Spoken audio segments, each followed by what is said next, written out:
How did early cartoons prevent sound from drifting out of sync? Imagine watching a cartoon where the characters' footsteps don't match their movements or the music suddenly jumps ahead. That would be pretty distracting, right? Early cartoons faced this challenge head-on. They had to find clever ways to keep sound perfectly in line with the animation. So how did they do it? Well, it all started with meticulous planning and some innovative techniques. One of the main tools was called a dope sheet. Think of it as a detailed map that laid out exactly when each action or sound should happen, frame by frame. Animators and musicians used these sheets to coordinate their work.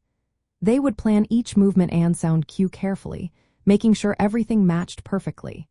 This was especially important because animation was done on hundreds of individual frames. The sound itself was recorded on a separate track, often by musicians playing live in the studio. These musicians listened to the dope sheet and performed their parts to match the timing of the animation. For example, if a character was supposed to stomp their foot, the musician knew exactly when that sound should happen. This technique was called Mickey Mousing because it synchronized every movement with a corresponding sound effect or musical note. To keep everything in sync during playback, the projector and the sound machine were mechanically linked.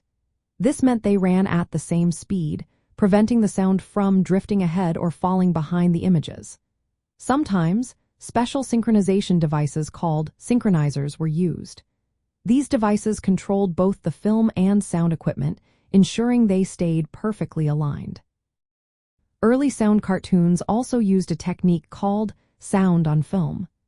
This meant the audio was recorded directly onto the film strip itself, right alongside the images. This method made it easier to keep sound and picture synchronized because they were physically connected.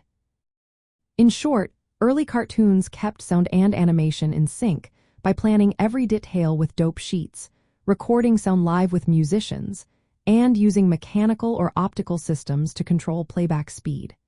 This careful coordination made the characters' actions and sounds feel natural and lively. Without these methods, the magic of synchronized sound in cartoons wouldn't have been possible. It was a real team effort between artists, musicians, and engineers to make sure everything matched perfectly, creating the charming and lively cartoons we still enjoy today.